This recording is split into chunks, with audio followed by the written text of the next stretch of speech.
네, 월가 현지의 생생한 시각 인터뷰를 통해서 알아보도록 하겠습니다. 김희욱 소장과 함께합니다.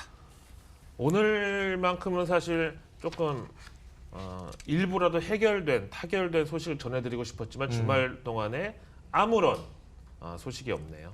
근데 그렇게 부정적인 상황은 아니잖아요. 어떻게 보세요? 더 이상 뭐 얼마나 부정적인 그래도 뭐 트럼프하고 서로 시진핑하고 멱살잡이라도 멱살 해야 잡고 집 가고 이런 거 아니잖아요. 지금 이렇게 양국 간의 지금 무역 분쟁에 전면전으로 치닫고 있는데 네네. 부정적이 아니라고 할 수 있나요? 그러니까요. 주말에 나온 기사들 보니까 조금 이번에 중국이 좀 강경하게 네. 좀 나오고 있죠. 솔직히 이번에 미중 무역 네. 협상에서 중국이 판정패라도 당할 시에는 시진핑의 지금 장기 집권 네. 구도가 흔들릴 리더십. 수도 있다는 그런 분석이 있죠. 예. 요거 관련해 가지고 좀 더 알아보도록 하겠습니다. 자, 전 백악관 대변인 션 스파이서입니다. 트럼프의 큰 그림, 중국 지렛대 효과, 무역 전쟁 승리, 대선 승리 동일시, 현 상황 미 양보 쉽지 않을 것. 백악관 대변인에서 최단기로 잘린 사람이죠. 션 스파이서. 잘 알. 트럼프를 너무 잘 알아서 잘린 사람인데 지금 현재 트럼프의 큰 그림은 네. 중국을 잘 활용해가지고 자기의 어떤 내년 그 재선 성공의 어떤 발판으로 삼겠다 이런 건데 결국은 미중 무역 전쟁에서 미국이 승리하는 거를 결국 나의 승리, 대선도 내가 승리, 약간 이런 미러링 효과라고 그러나요? 그렇게 생각하고 있다는데 유럽 앵커의 표정이 상당히 떨떠름한데 평소에 트럼프 같은 캐릭터 좋아한다고 하지 않았었나요? 약간 제가요? 예, 아니 이렇게 뭐 아니면 또 이렇게 확실한 캐릭터 좋아하지 않나요? 아니 근데 미국은 왜 빠져요? 이러나 저러나 미국은 좋지 않아. 근데 왜 빠지는 거야? 근데 사실 미국도 네. 지금 최근 들어서 많이 올라왔기 때문에 이제 어떤 양털깎이의 어떤 이제 그 바리깡의 배터리로 작용하는 것뿐이지.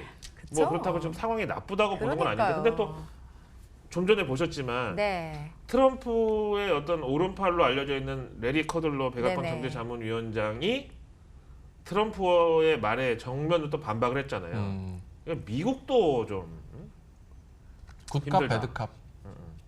뭐 그렇게 얘기하고 있잖아요.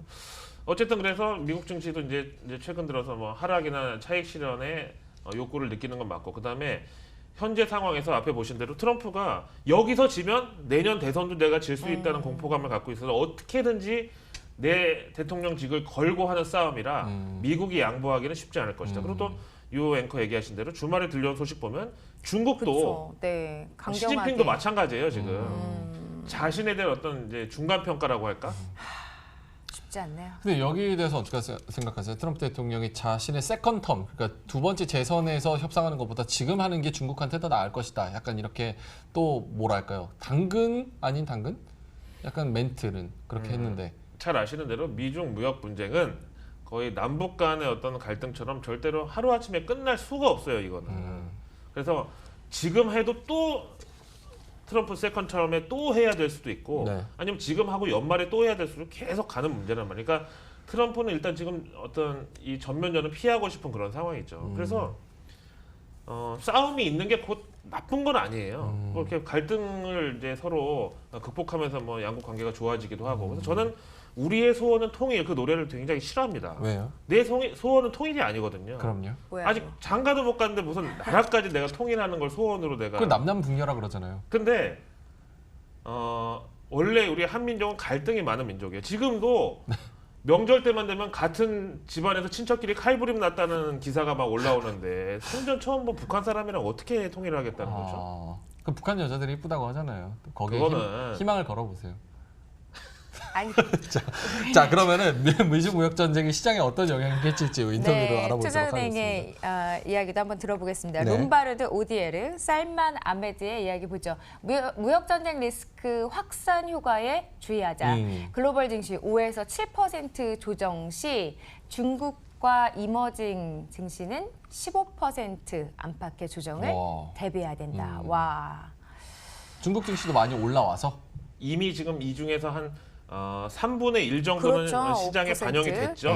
네, 그렇죠. 근데 어쨌든 컨테이전 이펙트, 확산 효과를 주의하는데, 이거는 그 제가 가끔 이제 얘기하는 채찍 효과를 얘기한 것 같은데, 그 채찍 효과라는 게 뭐냐면 이 채찍이 이렇게 뭐 말 이렇게 때리는 그런 짧은 채찍이 아니라 중국 기예단이 쓰는 한 5m짜리 가죽 채찍. 서커스. 예. 근데 여기서 요만큼을 들면 이게 점점 파동이? 가면서 네. 마지막 단계는 이만큼 사람 키만큼 막. 어. 그래서 확산 효과가 나타날 때는 앞단에 중국하고 미국은 조금일지언정 어쨌든 글로벌 증시가 5%에서 7% 조정받으면 중국이 아무리 경기 부양이고 뭐고 간에 뭐 상해, 선진, 그다음에 한국도 역시 이럴 때 이머징에 클래시피케이션으로 들어가는데 네. 15% 플러스 이상의 조정에 대비해야 된다. 그러니까 이 정도면 미국이 어떻게든지 좀 상황을 좀 중간에라도 정리해 주기를 바라는 게 맞겠다. 네,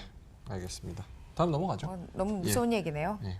뱅크 오브 아메리카, 멜린치 무역 협상 3대 시나리오 좀 알아보도록 하겠습니다. 네. 원샷 딜 플러스 즉각 타결 시 S&P 500 지수 3,000포인트까지 본다. 와. 한국 코스피 그리고 독일의 닥스 지수가 최대 수혜자. 당연히 최대 피해를 봤으니까 원샷 딜로 타결되면 최대 수혜를 받겠죠. 근데 원샷 딜 이 쉽지 않아 보이네. 누가 봐도 현실적으로 불가능한 시나리오죠. 그렇죠. 그러니까요. 네, 원샷 딜에다가 즉각 타결시 조금 그런데 어쨌든 S&P 500 지수가 3,000포인트까지 간다 그러면 현재에서 6.6% 오른다는 건데 어쨌든 원샷 딜에다가 즉각 타결 시에는 한국의 코스피하고 독일의 덱스 지수가 최대 수혜를 받을 것이다. 그만큼 지금 현재 글로벌리 수출 중심 국가 그리고 수출 익스포저가 큰 나라들의 지금 가장 큰 부담이 되고 있다. 예. 반대로 네. 협상이 완전 결렬될 경우에는 거꾸로 또 코스피하고 덱스 지수가 최대로 피해를 보겠죠. 그거는 두 번째, 세 번째 있네요. 일단 두 네. 번째 시나리오 함께 살펴보죠. 두 번째 시나리오 함께 볼게요. 협상 재연기 시. 자, 그러면 어떻게 될까? S&P 500 지수 2,775포인트 저점 후에 반등한다. 변동성에 주의하고 공포 지수가 수혜일 수 있다. 이렇게 얘기를 지금 해요. 2881이잖아요. 2881. 네네네. 근데 S&P 500 지수가 살짝 야 이게 또 무너지는 연기됐어. 거지. 지겨워 네네네. 이러면서 한 1% 정도 살짝 빠졌다가 쑥. 그때 이제 매물을 소화한 다음에 무슨 일이 있었냐는 듯 역시 저 둘이 저럴 줄 알았어고 그때부터 이제 다시 올라간다. 올라간다. 협상 재연기시라는 게 무슨 뜻이에요? 지금 한번 이제 두 번 연기됐죠, 두 번. 그래서 이제 또 다음에 연기가 된다고요? 예. 연말에 봅시다. 뭐 4개월 후에 봅시다. 근데 2,775포인트밖에 안 내려간다고요? 더 내려갈 잠깐 것 이제 같은데? 뭐 원래 양국 관계는 그런 거 아니냐. 어떻게 완전 타결이 될 수가 없잖아. 연기됐다는 것만으로도 일단 위험은 피했다. 브렉시트처럼 좀 끌고 갈 가능성. 그렇죠. 그죠? 네. 의회에서 재표결을 한다고 한 이제 5번 나오다 보니까 해라 해. 해. 하든지 이렇게. 어렸을 때 이제 막 우산을 쓰고 비 오는 날 물을 맞을까 봐 조심해서 오다가 한번 그냥 트럭이 지나면서 물 확 튀고 하면 에이 그냥 우산 접고 버리고. 물로 가잖아요 그냥 그때부터 물로만. 그래 연기해라 그냥 더 해 더 이거죠.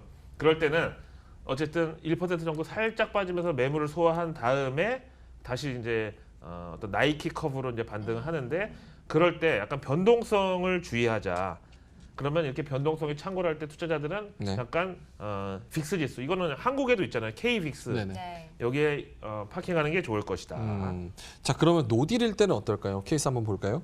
뱅크 오브 아메리카 무역협상 3대 시나리오 노딜 플러스 협상 종료 시 IT주 이머징 마켓에서 자금 유출이 일어날 가능성이 높다. 연준 금리 인하 가능성도 업. 일단은 S&P 500 지수는 2,600포인트까지 하락한다. 지금 2881이니까 현재 수준에서 한 10% 정도 더 빠지는 거죠. 근데 이럴 경우 이제 IT하고 기술주가 하락을 주도하는데 지난 12월에 그랬다시피 뭐 팽, 그다음에 마가, 네. 맞아. 우리나라에서는 뭐 삼전, SK 하이닉스 뭐 등등 이런 것들이 맨 앞단에서 이제 몰매를 맞을 가능성이 있다. 근데 지난 12월 24일 미국 증시 저점 이후로 지금 15% 정도 뭐 올라왔다가 다시 3% 정도 조정받아서 12% 플러스인데 네. 그거를 생각하면 또 저가 매수에 나설 만한 또 대기 수요도 없지는 않다고 보고 그 이유 중에 하나 는 뭐냐면 연준이 이럴 경우에 가만히 있지를 못할 것이다. 여기서 마무리 하라는. 아 그래서 그러면 아니 지난주에 끝내려고 자꾸 또 하려고 그러다가 그러니까 저지당했잖아요. 계속 끝내야 되는데 뭐 계속 코멘트하고 했던 얘기 또 죄송합니다. 하고 이래가지고 물러가겠습니다. 가방 쌀게요. 알겠습니다. 예, 타이트하게 하죠. 예, 김희욱 소장이었습니다.